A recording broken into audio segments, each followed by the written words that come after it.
نحمده ونصلي على رسوله الكريم اما بعد فاعوذ بالله من الشيطان الرجيم بسم الله الرحمن الرحيم رب اشرح لي صدري ويسر لي امري واحلل عقدة من لساني يفقهوا قولي۔ سورۃ النور آیت نمبر 45 تک ہم نے کر لیا تھا، انشاءاللہ آیت نمبر 46 سے ہم شروع کریں گے۔ یہ بھی آپ نوٹ کرتی جائیں اور ذرا کیلکولیٹ کریں کہ کتنی دفعہ اس صورت میں نور کا لفظ آیا ہے، یا بینات کا لفظ آیا ہے، یا مبینات کا لفظ آیا ہے۔ یہ نوٹ کریں، اور اللہ کے فضل اور اللہ کی رحمت کا کتنی دفعہ ذکر آیا ہے۔ میں آپ سے یہ کیوں کہہ رہی ہوں؟ اس لیے کہ اس صورت کو لوگ بڑا بھاری سمجھتے ہیں، خاص طور پہ خواتین، اور مجھے نہیں سمجھ آتا کہ خالی خواتین پر بھاری کیوں پڑتی ہے یہ صورت۔ یہ تو مردوں پر بھی بھاری پڑنی چاہیے اگر بھاری پڑنا ہے اس کو، اور دراصل یہ ہمیں بھاری کرنے کے لیے نہیں آئی، یہ تو ہمارا بوجھ ہلکا کرنے کے لیے آئی ہے، یہ مسئلہ بننے کے لیے نہیں آئی، ہمارے مسائل کا حل بن کر نازل ہوئی ہے۔ تو جو شیطان نے یہ خیال ڈالا ہے کہ یہ بڑی بوجھ والی بڑی بھاری صورت ہے، تو اس غلط فہمی کو، شیطان کے وسوسے کو دور کرنے کے لیے ذرا کیلکولیٹ تو کریں کہ اللہ تعالیٰ نے کتنی دفعہ اس میں رحمت کا ذکر کیا ہے، کتنی دفعہ اللہ تعالیٰ نے نور کا ذکر کیا ہے۔ مجھے بتائیں، روشنی کے بغیر کیا چیز ہم دیکھ سکتے ہیں؟ کیا دیکھ سکتے ہیں؟ کیا اندھا بننا پسند ہوگا کسی کو؟ اللہ نور السماوات والارض، اللہ ہے نور آسمانوں اور زمین کا۔ جو اللہ کے دیے ہوئے علم کے حساب سے اور جو ایمان کے نور میں نہیں دیکھتا کائنات کو، وہ اندھا ہے، اندھا۔ ایک لادین شخص بھی آسمان دیکھتا ہے اور ایک دین والا بھی آسمان دیکھتا ہے، دیکھنے اور دیکھنے میں فرق ہے۔ لادین انسان کا آسمان کو، زمین کو دیکھنا ایسا جیسے کہ اندھے کا دیکھنا۔ اندھے کا دیکھنا کانٹرڈکشن ان ٹرمز ہے۔ اندھے کو کیا نظر آئے گا؟ کچھ بھی نظر نہیں آئے گا۔ تو جو اللہ کے ساتھ جڑا ہوا نہیں ہے اس کو سب نظر آ جائے گا، ساری اس کی فزیکل لاز اور کیمیکل لاز اور کمپوزیشن سب نظر آ جائے گا، مخلوق نظر آ جائے گی، خالق نظر نہیں آنے والا اس کو۔ تو اندھا ہی تو ہوا۔ جب کائنات کی سب سے بڑی حقیقت نظر نہیں آ رہی تو کیا دیکھا اس نے؟ اور مومن ہے، ہو سکتا ہے فزکس نہ آتی ہو سکتا ہے کیمسٹری نہ آتی ہو، لیکن اس کو یہ پتا ہے کہ اللہ نے بنایا ہے، اس کو بنانے والا نظر آ گیا، اس کو خالق نظر آ گیا، اور یہی تو لے گا قیامت کے دن، ایمان ہی تو لے گا۔ تو یہ آپ ذرا کاؤنٹ کریں، اور پھر یہاں پھر اللہ تعالیٰ نے اسی کا ذکر فرمایا ہے کہ دیکھو لقد انزلنا آیات مبینات، ہم نے صاف صاف حقیقت بتانے والی آیات نازل کر دی ہیں، کلیئر آیات اللہ تعالیٰ نے نازل فرما دی۔ جب اللہ تعالیٰ نے انسان پر خلافت عرضی کی ذمہ داری ڈالی، اس کی مدد کے لیے وحی کا سلسلہ شروع کر دیا، جو وحی کی پیروی کرے گا سیدھے راستے پر آ جائے گا اور قائم رہے گا۔ واللہ یہدی من یشاء الی صراط مستقیم، آگے صراط مستقیم کی طرف ہدایت اللہ ہی جس کو چاہتا ہے دیتا ہے۔ اور ذرا ہدایت کا لفظ بھی آپ جو ہے نا دیکھیں اس کے اندر کتنی دفعہ آیا۔ من یشاء، اس کے بارے میں علماء نے دو آراء کا اظہار کیا ہے، اور یہ ٹرم ہم پڑھتے ہیں بہت جگہ آتی کہ واللہ یہدی من یشاء، اللہ یہدی من یشاء، اللہ جس کو چاہتا ہے ہدایت دیتا ہے۔ ہاں، تو یعنی کہ اللہ کی مرضی جس کو ہدایت دے۔ اور من یشاء کا ایک اور ترجمہ کیا جاتا ہے کہ جو چاہتا ہے ہدایت، اللہ اس کو ہدایت دے دیتا ہے۔ تو دو ولز، دو مرضیاں جمع ہو گئیں، خالق کی، اللہ کی مرضی جس کو چاہتا ہے اللہ ہدایت دیتا ہے، اور خود انسان کی اپنی، جو چاہتا ہے ہدایت اللہ اس کو ہدایت دے دیتا ہے۔ ہو نہیں سکتا کوئی ہدایت کے لیے تڑپ رہا ہے، تلاش کر رہا ہے، سلمان فارسی کی طرح ملک سفر کر رہا ہے، غلام بننے کو تیار ہو گیا ہدایت کی تلاش میں، اور اللہ ڈینائی کر دے، اللہ دروازہ شٹ کر دے اس کے منہ کے اوپر کہ نہیں ملے گی تم کو ہدایت۔ Is it possible? بتائیں، ہو سکتا ہے؟ ناممکن، امپاسبل۔ تو چاہت بڑی چیز ہے، یہ بھی بڑا مبارک دل ہوتا ہے جس کے اندر ہدایت کی چاہت ہو کہ اللہ تو مجھ کو ہدایت دے دے، اللہ اپنی مرضی کا بنا لے مجھ کو، اللہم وفقنی لما تحب و ترضا، اللہ مجھے توفیق عطا فرما ان کاموں کی جس سے تجھے محبت ہے، اور ان کاموں کی توفیق عطا فرما جو تجھ کو راضی کر دیں، جن سے کہ تو راضی ہو جائے۔ تو یہ من کے اندر دونوں آگے دو مرضیوں کا ذکر آ گیا. یہ دیکھیں قرآن کا حسن اور بلاغت اور خوبصورتی. اللہ کا بھی ذکر ہے, اللہ کی مرضی ظاہر ہے, وما تشاءون الا ان یشاء اللہ, ہم جانتے ہیں تم تو چاہ بھی نہیں سکتے جب تک اللہ نہ چاہے. تو اگر میں نے اور آپ نے چاہا ہے صراط مستقیم پر آنا, اگر میں نے اور آپ نے تلاش شروع کر دی صراط مستقیم کی, تو اس کا مطلب ہے کہ اللہ نے چاہا ہے کہ مجھ کو ہدایت مل جائے, اللہ نے چاہا ہے کہ آپ کو ہدایت مل جائے. اور جس کے لیے اللہ چاہ لے, کوئی اللہ کے راستے کی رکاوٹ نہیں بن سکتا. کتنے خوش قسمت ہیں میں اور آپ. انسانیت بھٹک رہی ہے, کروڑوں کروڑوں بھٹک رہے ہیں, حسین شکلوں والے, مال اور دولت والے بھٹک رہے ہیں. اور سچ آپ کو میں بتا دوں, اس بھٹکنے کا دل گواہ ہے, دل بے چین رہتا ہے بھٹکنے والوں کا. پتہ ہے نا ہمیں, ہم کبھی گاڑی میں جا رہے ہوتے ہیں اور ہمیں راستہ نہیں مل رہا ہوتا, وہ بے چینی کا اندازہ ہے نا ہمیں, کیسی انسرٹنٹی آتی ہے نا اندر سے, کتنی انسیکیورٹی آتی ہے, کتنی پریشانی ہو رہی ہوتی ہے. کوئی کہے کہ چلو بھٹک گئے تو کوئی بات نہیں, اب تم یہ کھا لو پی لو, کہتے ہیں میں بہت پریشان ہوں, اس وقت بات نہیں کرو مجھ سے, پہلے ہم سیدھے راستے پر آ جائیں, ہمیں سڑک مل جائے, راستہ مل جائے, پھر سوچیں گے. تو یہ دنیا کی دولت, قارون کا خزانہ ہوتے ہوئے بھی دل کو چین نہیں ملے گا ہرگز. میں لکھ کے دینے کو تیار ہوں آپ کو یہ بات. چین تو ہوتا ہی ایمان کے ساتھ ہے, جب پتہ ہے کہ ہاں میں اپنے بس پڑتے, فاتقوا اللہ ما استطعتم, اپنے بس پڑتے اللہ میں تجھ کو راضی کرنے کی کوشش کر رہی ہوں, سیدھے راستے پر ہوں. پھر دیکھیں, چاہے سوکھی روٹی اور دال کھاتا ہے نا انسان, لیکن چین سے سوئے گا رات کو. تو یہ اللہ کا چاہنا, اور اللہ نے یہ چاہت اپنی میرے لیے لکھ دی, اسی کہ میں بھی تلاش کر رہی ہوں, میں بھی چاہتی ہوں صراط مستقیم. کتنی بڑی خوش قسمتی ہے, کروڑوں میں سے اللہ تعالیٰ نے ہمیں چن لیا. کتنا اللہ کا شکر, کتنا اللہ کا کرم. سب یہیں رہ جانا ہے. لوگوں کا مال اس دنیا تک ان کو لے کے جائے گا, اور بس قبر میں بھی کام نہیں آئے گا. اور یہ جو ہدایت ہم حاصل کر رہے ہیں, یہ ہمیں قبر میں بھی کام آئے گی, اور جب قبروں سے نکلیں گے تب بھی ہماری رہنمائی کرے گی. اور یہی قرآن, یہی ہمارا ہادی, یہ جنت کی طرف ہماری رہنمائی کرے گا. الحمدللہ ثم الحمدللہ. تو اللہ تعالیٰ سے ہمیشہ ہدایت مانگیں گے, مل جائے گی. تو یہ اللہ تعالیٰ نے ذکر فرمایا. تو یہ تو ہدایت یافتہ لوگوں کا ذکر تھا.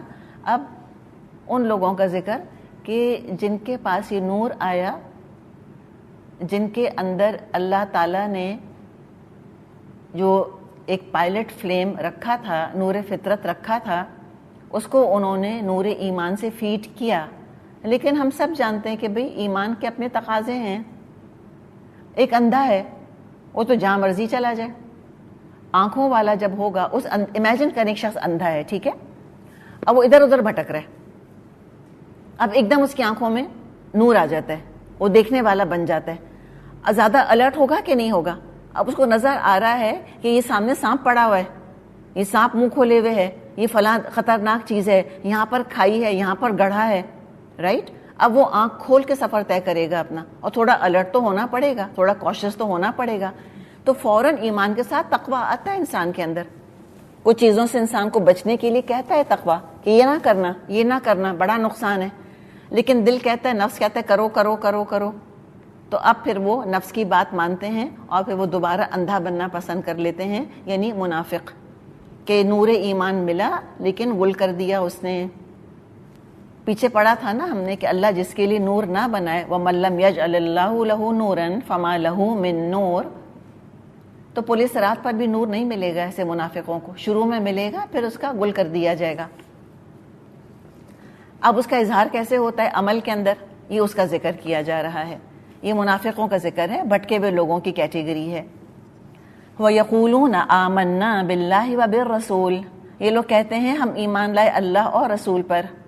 ثُمَّ يَتَوَلَّى فَرِيقٌ مِّنْهُم مِّن بَعْدِ ذَلِكَ, ہم ایمان لائے اللہ اور رسول پر اور ہم نے اطاعت قبول کی, مگر اس کے بعد ان میں سے ایک گروہ اطاعت سے منہ موڑ جاتا ہے. وَمَا أُولَئِكَ بِالْمُؤْمِنِينَ, ایسے لوگ ہرگز مومن نہیں ہیں. ہدایت کا چراغ ہے, اللہ اور رسول کی اطاعت رہنما ہے, مگر منہ موڑ لیا, پیٹھوں کے پیچھے پھینک دیا. چراغ کو پیچھے رکھیں تو پھر دیکھیں آگے کیا ہوتا ہے, شیڈو کہاں پڑتا ہے, آگے شیڈو پڑے گا نا, آگے اندھیرا ہوگا. اور جب چراغ کو ہم آگے رکھیں تو ظاہر ہے آگے کا راستہ روشن ہوگا. تو انہوں نے پیچھے پھینک دیا. وراء ظہورہم, ہم پڑھ چکے ہیں. اور اوپر سے دھوکہ دینے کی کوشش کرتے ہیں اللہ رسول کو کہ جیسے کہ واقعی یہ بڑے ایمان والے ہیں, سمجھتے کہ ایمان کے جھوٹے دعوے کرنے سے ہماری حقیقت چھپ جائے گی. جیسے ہم پڑھتے ہیں نا کہ لیبل سے دھوکہ نہ کھائیں. امیجن کریں کسی نے اپنی چینی کو چونٹیوں سے بچانے کے لیے چینی کے اوپر لکھ دیا, چینی کی بوری کے اوپر کہ نمک ہے اس کے اندر, چونٹیاں دھوکہ کھائیں گی کیا؟ تو ہم تو چونٹی کو دھوکہ نہیں دے سکتے جو اللہ تعالیٰ کی اتنی چھوٹی سی مخلوق ہے. امیجن کریں منافقوں کی حماقت کہ اللہ کو دھوکہ دینے چلے ہیں لیبل سے, کہ اپنے لیبل لگا لیا ہے اپنے اوپر اسلام کا, تو اللہ دھوکہ کھا جائے گا. اللہ کو پتہ نہ ہوگا کہ میرے دل کے اندر کیا ہے. چونٹیوں کو پتہ ہے بوری کے اندر نمک ہے کہ چینی, تو اللہ کو پتہ نہ چلے گا کہ دل کے اندر ایمان ہے یا نفاق. تو یہ کم علمی تو دیکھیں نا منافق کی. اللہ خوب اصلیت جانتا ہے ان کی. فرمائے وما اولئک بالمؤمنین, یہ بڑا امپورٹنٹ ہے. ماں کے ساتھ جو آ رہا ہے یہ تو ذرا سے بھی مومن نہیں ہے, ایک رمق بھی نہیں ہے ان کے اندر. اور اس کو کہتے ہیں دیکھیں کہ جاگنے کے بعد سوتا بن جانا. علماء کہتے ہیں آپ سوتے کو جگا سکتے ہیں, آپ جاگتے کو نہیں جگا سکتے. یہ منافق کون ہے؟ یہ جاگ رہے ہیں اور سوتے بن رہے ہیں, ان کو کیسے جگایا جائے گا؟ انہوں نے تو پیٹھ موڑ لی اپنی. اور اللہ تعالیٰ کو یہ آگے بڑھ کر پیچھے ہٹنا سخت ناگوار گزرتا ہے. جس نے قدم ہی نہیں رکھا اب تک صراط مستقیم پر, چلو کوئی بات نہیں, ٹھیک ہے آ جائے گا. آنے کے بعد چھوڑنا, آنے کے بعد پلٹنا, آنے کے بعد پیچھے ہٹنا, یہ اللہ کے غصے, اللہ کے غضب کو دعوت دینے کے برابر ہے. اس لیے کہ جو پلٹتا ہے, جو لوٹتا ہے, وہ اکیلا تنہا نہیں پلٹتا, وہ چار کو لے کے پلٹتا ہے اپنے ساتھ. اس کا وبال بھی اسی کے اوپر ہوگا. اپنا ایمان کھویا سو کھویا, دوسروں کے ایمان کے لیے بھی خطرہ بن گیا. اور یہ ہم جانتے ہیں, گاڑیاں چلی جا رہی ہیں سڑک کے اوپر, ایک گاڑی آگے رک جاتی ہے, سارا ٹریفک جام ہوتا ہے کہ نہیں. اور امیجن کریں کہ نہ صرف وہ گاڑی رک گئی بلکہ پھر وہ اگینسٹ دا ٹریفک چلنی شروع ہو گئی, تو مجھے بتائیں کیا کیوس ہوگا. کیوس ایک تو یہ ہوگا کہ آگے بڑھنے والے آگے بڑھ نہیں پائیں گے. دوسرا کیوس کیا ہوگا کہ لوگ ڈر جائیں گے کہ آخر یہ کیوں پلٹ رہے ہیں. ایک پلٹے گی گاڑی تو اس کو دیکھ کے ایک اور بھی پلٹ جائے گی, صرف یہ دیکھا دیکھی اس کے کہ یہ لوٹ رہی ہے تو ہم بھی لوٹ جائیں. اور پھر لوگوں کے دل میں کیا خیال, کیا ڈر, کیا وسوسہ آئے گا کہ آگے کوئی خطرہ ہے نا, آگے کوئی ایسی چیز ہے جو کہ ہمیں نقصان پہنچائے گی, تبھی تو یہ گاڑی لوٹ رہی ہے. تو وہ بھی لوٹنا شروع ہو جائیں گے. بالکل صراط مستقیم کا معاملہ یہ ہے. جو اس پر آ کر لوٹتے ہیں وہ لوگوں کے اندر وسوسے پیدا کر دیتے ہیں, اور لوگوں کے اندر انسیکیورٹی پیدا کر دیتے ہیں, انسرٹنٹی پیدا کر دیتے ہیں کہ پتہ نہیں یہ راستہ درست ہے بھی کہ نہیں. تو فرمایا یہ اتنے خطرناک لوگ ہیں, یہ ذرا بھی مومن نہیں. وَإِذَا دُعُوا إِلَى اللَّهِ وَرَسُولِهِ لِيَحْكُمَ بَيْنَهُمْ إِذَا فَرِيقٌ مِّنْهُمْ مُعْرِضُونَ, جب ان کو بلایا جاتا ہے کہ اللہ اور رسول کی طرف آئیں تاکہ رسول ان کے آپس کے مقدمے کا فیصلہ کریں, تو ان میں سے ایک فریق کترا جاتا ہے. یہ ان کا معاملہ ہے. اور اللہ کے احکامات کے مطابق جب ان کو کوئی فیصلہ کرنا پڑے اور وہ ان کے اپنے مفاد کے خلاف پڑ رہا ہو تو کیا کرتے ہیں, ایک گروہ ان میں سے اعراض کر جاتا ہے. جب ضرورت پڑتی ہے ان کی, جب فرما برداری کا تقاضا آتا ہے تو جان چھوڑا کر صاحب بھاگ نکلتے ہیں. شریعت کی پابندی نہیں کرنی, منمانی کرنی ہے ان کو. تب پچھلے احکامات ہم نے پڑھ لیے نا, کتنے سارے احکامات آ چکے ہیں سورہ نور کے اندر. ان سارے احکامات کو لے کر آئیں ذہن کے اندر. قوانین بھی پڑھے ہم نے, حدود بھی پڑھی ہم نے, اور ان احکامات کی روشنی میں ذرا اپنے ایمان کا جائزہ تو لیں. غص بصر کا بھی قانون پڑھا ہم نے, استیزان کا قانون پڑھا ہم نے زنا کی حد پڑھی, ہم نے قذف کی حد پڑھی, اور ہم نے تشیع الفاحشہ کے بارے میں پڑھا. ان الذین یحبون ان تشیع الفاحشۃ فی الذین آمنوا, کہ جو چاہتے ہیں کہ ایمان والوں کے اندر فحاشی پھیلے تو پھر اللہ نے کہا کہ لعنوا فی الدنیا والآخرہ، اللہ نے تو لعنت کر دی ان کے اوپر دنیا اور آخرت میں. اور جو لوگ بے قصور خواتین کے اوپر الزام لگاتے پھرتے ہیں ان کے بارے میں بھی ہم نے پڑھ لیا. اور جو فحاشی پھیلاتے ہیں ان کے بارے میں کیا کہا تھا اللہ نے کہ ان کے لیے تو دردناک عذاب ہے. لہم عذاب علیم فی الدنیا والآخرہ. تو یہ ان احکامات کو ذہن میں لائیں اور پھر دیکھیں میرا کیا معاملہ ہے، کتنے برے لگتے ہیں، کتنے بھاری لگتے ہیں، ہم کیا خاندانی روایات لے کر آتے ہیں اور ہم کیا کہتے ہیں کہ ہم عمل کر سکتے ہیں کہ عمل نہیں کر سکتے، ان کے اوپر کتنا ان کو امپلیمنٹ کیا. انشاءاللہ صورت ہماری مکمل ہوگی، امپلیمنٹیشن کے بارے میں ہم دیکھیں گے. آگے فرمایا وَإِن يَكُن لَهُمُ الْحَقُّ يَأْتُوا إِلَيْهِ مُذْعِنِينَ، البتہ حق ان کی موافقت میں ہو تو رسول کے پاس بڑے اطاعت گزار بن کر آ جاتے ہیں. مذعنین ذا عین نون اس کا روٹ ہے، یعنی اطاعت کرنا. اپنا حق جہاں بنتا ہے تو بڑے فرما بردار نظر آ رہے ہوتے ہیں، لینے میں سب سے آگے، دینے میں سب سے پیچھے. اور کیا وجہ ہے ان کے اس عجیب و غریب رویے کی، نامعقول رویے کی وجہ کیا ہے؟ 3 وجوہات بیان کر دیں آیت نمبر 50 میں. افی قلوبہم مرض، کیا ان کے دلوں کو منافقت کا روگ لگ گیا؟ دلوں میں نفاق کا مرض ہے، یعنی جو ابھی سورہ نور ہی کے حوالے سے ہم بات کریں، جو سورہ نور کے احکامات کو نہیں مانتا، جن کو یہ احکامات ناگوار گزر رہے ہیں، وہ کون ہیں؟ ان کے دل کے اندر نفاق ہے. سیدھی بات، دو ٹوک بات، ہم کسی کا نام نہیں لے رہے. اللہ تعالیٰ نے کہا کہ ٹھیک ہے، ٹو ہوم اٹ میں کنسرن، اپلائی کر کے دیکھ لیں اس کے اوپر، کس کے اوپر یہ کردار جو ہے فٹ ہو رہا ہے. اگر یہ احکامات اچھے نہیں لگتے تو پتہ چل گیا، ایک سمٹم پتہ چل گیا کہ یہ سمٹم کس بیماری کا سمٹم ہے، کس کی علامت ہے؟ نفاق کی. امر تابو، یا ان کو شک ہے، یا تو شکوک اور شبہات کے سائے منڈلا رہے ہیں. کیوں شک کیوں ہے؟ اس ایک علم الیقین حاصل نہیں کیا، اب یہ قرآن کے ساتھ ویسا علمی قلبی رشتہ نہیں جوڑا جیسا جوڑنا چاہیے تھا، کوالٹی ٹائم صرف نہیں کیا قرآن کے ساتھ، تبھی تو علم الیقین حاصل نہیں ہو رہا ان کو. اسے دیکھیں کہ قلوبہم مرض کو الگ بیان کیا ہے اور شک کو الگ بیان کیا ہے. اچھا مجھے یہ بتائیں کہ آج کل شدت کے اعتراضات ہیں نا سورہ نور کے قوانین کے اوپر، شدید اعتراضات ہیں. اگر کسی کو نفرت ہے آج سب سے زیادہ قرآن کے احکامات میں سے، تو میں خیال سورہ نور سے ہے، کافروں کو خاص طور پہ اور منافقوں کو، تو وہ کیٹیگری الگ ہے. اچھا یہی کافر منافق پھر یہ کمزور ایمان والوں کے دلوں میں شکوک ڈالتے ہیں، رائٹ؟ نفاق نہیں ہے یہ، شک کی کیٹیگری ڈفرینٹ کیٹیگری ہے نفاق سے. نفاق ہو سکتا ہے نفاق نہ ہو لیکن شک ہو. اس کو دور کرنے کا طریقہ سمپل آپ کو میں بتا دوں.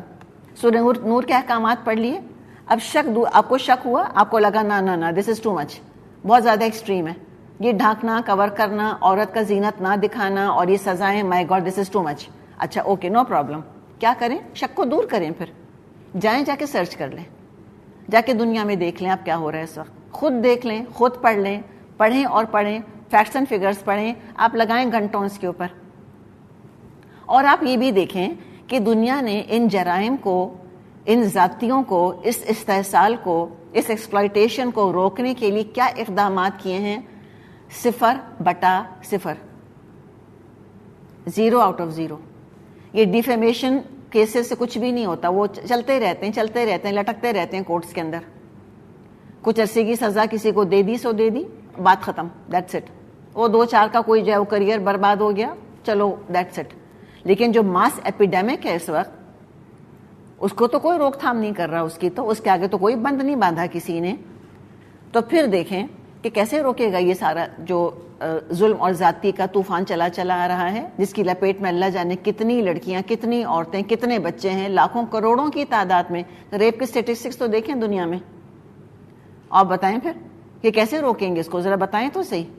ہم روتے پیٹتے تو بہت رہتے ہیں کہ ذاتی نہیں ہونی چاہیے، تو اچھا کون کہتا ہے ذاتی ہونی چاہیے؟ لیکن بات کیا ہے کہ بات یہ کہ یہ بتاؤ کہ روکو گے کیسے. اور پھر امیجن کریں کہ یہ 2-4 کوئی سزا مل گئی ہے، بس مجھے بتائیں ڈیٹرنٹ ہوگا کہ نہیں ہوگا؟ جو لوگوں نے نیوکلیر ویپنز رکھے ہوئے ہیں، لوگوں سے مطلب گھروں میں نہیں، نیشنز نے، ملکوں نے.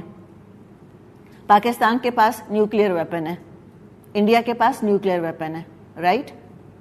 تو استعمال ہوا ہے کیا کبھی؟ نیور. اور اللہ نہ کرے کبھی استعمال ہو. لیکن فائدہ کیا ہے پھر اس کا؟ ڈیٹرنٹ. کوئی پاکستان پہ حملہ کرنے کی جرت نہیں کرے گا. کیوں؟ ان کو پتہ ہے کہ ان کے پاس نیوکلیئر وار ہیڈ ہے, نیوکلیئر ویپن ہے. اگر ہم نے ان کو چھیڑا یہ تو بم پھینک دیں گے ہمارے اوپر, قصہ ختم.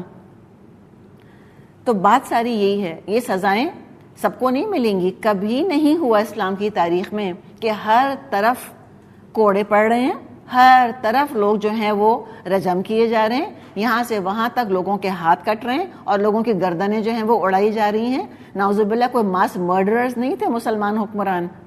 نوبت نہیں آئی. کیوں نہیں نوبت آئی؟ ان سخت سزاؤں کی وجہ سے. تو پھر اس کو آپ اسٹڈی کریں اور پھر آپ دیکھیں کہ عورتیں آج کس چیز کا نعرہ بلند کر رہی ہیں. ان کو عزت چاہیے. کہہ رہی ہم ملیسٹ ہو رہے ہیں, ہم ہیراس ہو رہی ہیں, ہم ملیسٹ ہو رہی ہیں. لوگ ایسے ایسے کمنٹس پاس کرتے ہیں ہمارے اوپر, ہے کہ نہیں؟ نظریں تو اذیت دیتی ہیں, الفاظ کم اذیت دیتے ہیں. الفاظ اذیت دیتے ہیں, نظریں اذیت دیتی ہیں. تو مجھے بتائیں کہ پھر اس کا مداوع کیا ہوگا؟ مردوں کو بھی سمجھایا جائے گا, عورتوں کو بھی سمجھایا جائے گا. کتنے بے قصور مرد ہیں جن پر زنا کے الزامات لگ گئے, یہ بھی ہمارے سامنے سارے حقائق آ رہے ہیں. تو ہم نے کیوں سمجھا کہ سورہ نور جو ہے یہ صرف ون سائیڈڈ ہے, یہ معاشرے کی دنیا کی آدھی آبادی کی حفاظت کے لیے آئی ہے؟ کیا مرد اللہ کی مخلوق نہیں؟ کیا اللہ مردوں کا رب نہیں؟ کیا اللہ تعالیٰ مردوں کا مولا نہیں؟ کیا اللہ ان کی حفاظت نہیں چاہتا کہ وہ پاک دامن رہیں, ان پہ الزامات نہ لگیں, ان کے کریئر برباد نہ ہوں, ان کے گھر نہ ٹوٹیں, وہ بد نظریاں نہ کریں, وہ جہنم میں نہ جائیں؟ کیا اللہ ان کا ہمدرد نہیں؟ کیا رسول مرد نہیں تھے؟ کیا صحابہ مرد نہیں تھے؟ سورہ نور ان پر اپلائی ہوئی تھی کہ نہیں ہوئی تھی؟ تو کیوں ہم نے لاک سائیڈڈ تصور بنا لیا ہے؟ مجھے بتائیں ذرا. کہ اسلام تو بس عورتوں سے یہ کہتا ہے, عورتوں سے یہ کہتا ہے. اسلام تو کہتا ہے کہ عورت جو ہے وہ سیگریگیشن ہونا چاہیے اور فلاں ہونا چاہیے. تو سیگریگیشن کا مطلب کیا ہے؟ سیکلوژن بالکل کچھ اور چیز ہے. سیکلوڈ ہرگز نہیں کیا اسلام نے, نہ عورت کو نہ مرد کو, نہ سیکلوڈ کیا نہ ایکسکلوڈ کیا, صرف سیگریگیٹ کیا ہے ٹو اے سرٹن ایکسٹینٹ, جو کہ ہیلدی سیگریگیشن ہے. وہ پریجوڈس والا سیگریگیشن نہیں. سیگریگیشن ورڈ ہم پڑھتے ہیں, خاص طور پہ پڑھا لکھا طبقہ ہمارے ذہن میں امریکن سوسائٹی آ جاتی ہے جہاں بلیکس کو سیگریگیٹ کیا گیا تھا, گھٹیا سمجھ کے, انوردی سمجھ کے, نچلا سمجھ کے, نیچ سمجھ کے, کہ ان کو کلبس میں سے نکال دیا گیا, اسکول میں داخلہ نہیں دیا جاتا تھا, ان کو ووٹنگ رائٹس نہیں دیے جاتے تھے. ہم وہ ووکیبلری لا کے اسلام کے اوپر اپلائی کر دیتے ہیں. تو ریئلی ہمیں اپنے ذہن کے سانچوں کو بہت زیادہ قرآن کے حساب سے ڈھالنے کی ضرورت ہے, اس کو دھونے کی ضرورت ہے, تب یہ شکوک و شبہات نکلیں گے ذہنوں سے. تو یہ شک دور ہو جاتا ہے. کریں ریسرچ, اپنے شک سے کبھی نہ ڈریں. Don't be scared. اسلام کے اندر کبھی پابندی نہیں لگائی گئی کہ تمہارے دماغ میں شک آیا کیسے. ایک صحابی آئے, نبی اکرم صلی اللہ علیہ وسلم سے آ کے کہا کہ اللہ کے رسول صلی اللہ علیہ وسلم, میرے دل میں, یعنی ان کا مطلب تھا اسلام کے بارے میں, ٹھیک ہے, اللہ, رسول, قرآن, ان چیزوں کے بارے میں ایسے ایسے شکوک آتے ہیں کہ میں آگ میں جل جانا پسند کرتا ہوں, لیکن میں اپنی زبان سے ان کا اظہار کرنا پسند نہیں کرتا. ہم ہوتے تو کیا کہتے؟ ہم کہتے ہوئی منافق, کافروں کے ساتھ رہتے ہوگے تم. ہم یہ کہتے ہیں نا, آج ہم کہتے ہیں ہاں اور رہو امریکہ میں تم, اور رہو انگلینڈ میں جا کے, ایسے ہی ہوگا تمہارے ساتھ. نہیں, آپ صلی اللہ علیہ وسلم نے ایسے فتوے نہیں دیے. آپ نے کیا فرمایا؟ آپ نے کہا یہ تو عین ایمان کی علامت ہے, عین ایمان کی علامت ہے. اس لیے کہ چور آتا ادھر ہی ہے جہاں پر دولت ہو. شیطان تو شک ڈالتا ہی وہاں پر ہے جہاں ایمان موجود ہوتا ہے دل کے اندر, تبھی تو وہ شک کے کانٹے چبانا چاہتا ہے اس کے اندر. کافر کے دل میں تھوڑی شک ڈالے گا. کافر کے دل میں تو شاید اللہ ہی شک ڈال دے گا کہ تو جس کفر کے اوپر ہے وہ غلط ہے, اور مومن کے دل میں شک شیطان ڈالتا ہے, اور مومن کا پھر یہ فرض بنتا ہے کہ شک کو دور کرے. یہی فرق ہے. دیکھیں, منافق اپنے شکوک کی بڑی قدر کرتا ہے, کہتا ہے دیکھا کیا نقطہ سوجا مجھ کو, کیا پوائنٹ میرے دماغ میں آیا ہے اسلام کے خلاف, اب میں سب کو بتاؤں گا جا کر. تو مومن اپنے شک کو کنٹیجس بنا دیتا ہے دوسروں کے لیے, دوسروں کو بھی شک میں ڈال دیتا ہے. منافق کیا کرتا ہے؟ منافق اپنے شک کو کنٹیجس بناتا ہے اور دوسروں کو بھی شک میں ڈالتا ہے. مومن کیا کرتا ہے؟ شک تو دیکھیں شک ہی ہے, سورہ نور کے بارے میں منافق کو شک آیا، اس نے ایک پروپیگنڈا شروع کر دیا اس کے خلاف کہ اسلام تو یوں ہے اور قرآن تو ایسا اینٹی ویمن ہے اور فلاں اور فلاں اور فلاں، میڈیویل ہے اور بیک ڈیٹڈ ہے اور اینشنٹ مورل ویلیوز ہیں یہ تو ساری مسلمانوں کی. وہ ایسی باتیں کرے گا، کتابیں لکھے گا، سیمینارز کرے گا، ٹاک شوز کرے گا، واٹ ایور.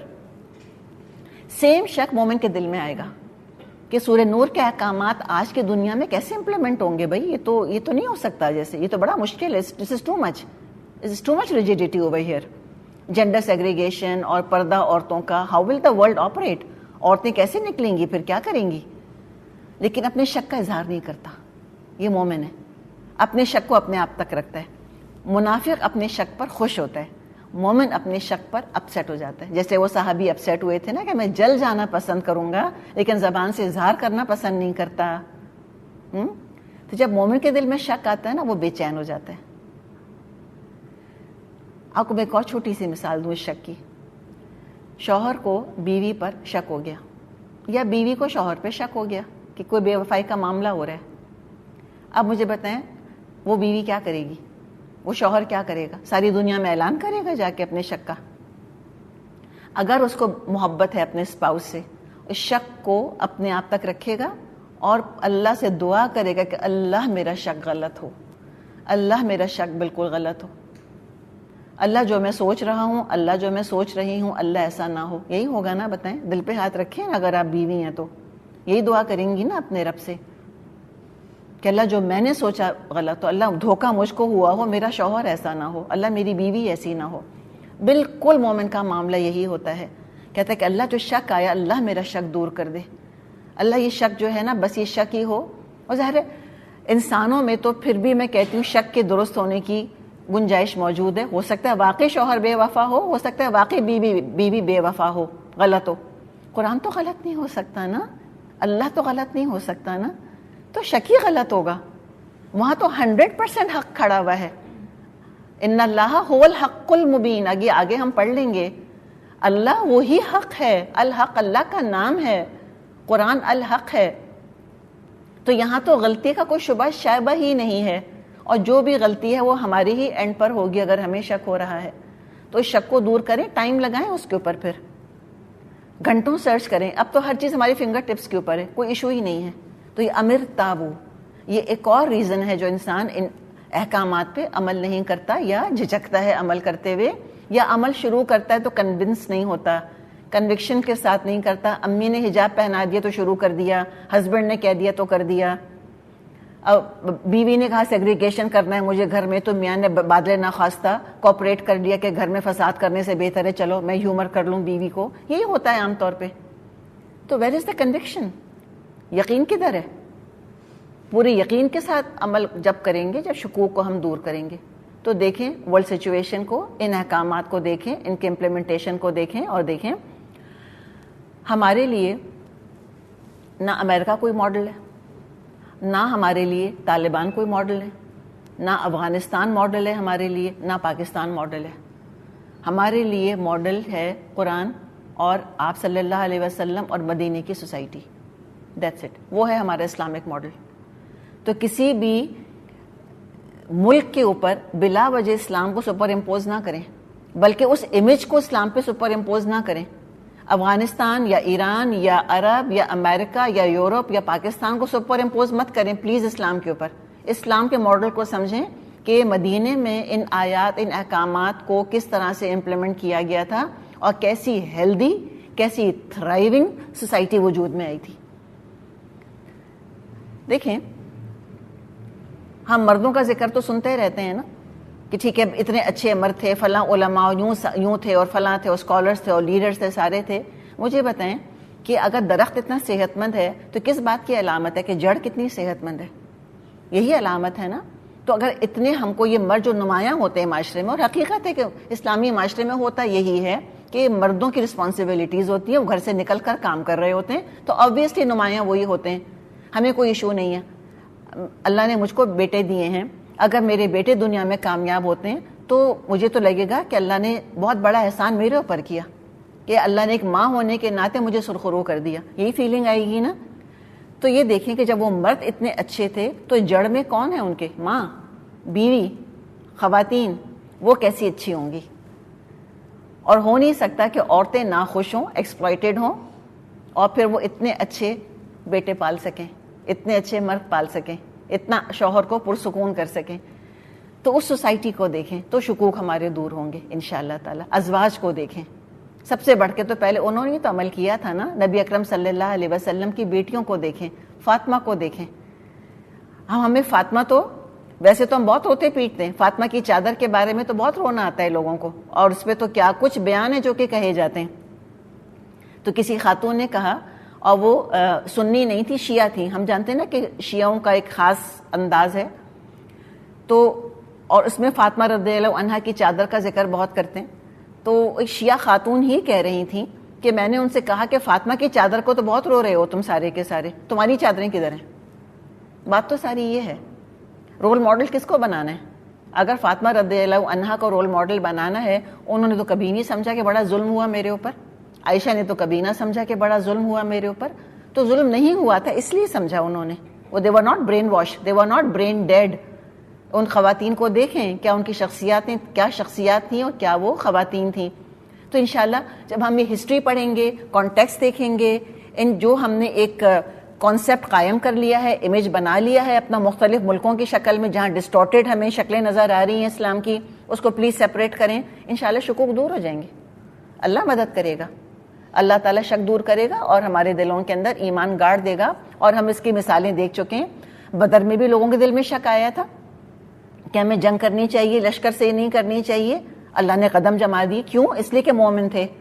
احد میں بھی لوگوں سے غلطی ہوئی تھی, اور کچھ لوگ جو ہے وہ کنفیوژن میں واپس مدینہ بھی لوٹ گئے تھے. تو کیا ہوا؟ اللہ تعالیٰ نے قدم جمائے کہ نہیں جمائے تھے ان کے؟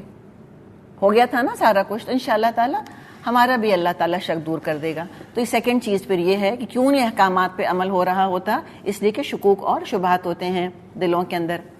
تیسری چیز, ام یخافون ان یحیف اللہ علیہم ورسولہ, یا ان کو یہ خوف ہے کہ اللہ اور اس کا رسول ان پر ظلم کرے گا. اب دیکھیں یہ شک سے آگے بڑھ کر یہ نفاق والا معاملہ آ گیا یہاں پر بھی. اب یہ پکا نفاق ہے. شروع میں تو مرض ہے نا, وہ نفاق کا مرض ابھی ذرا انفنسی کی حالت میں ہے, اور پھر ہم نے بیچ میں شکوک کا ذکر کیا.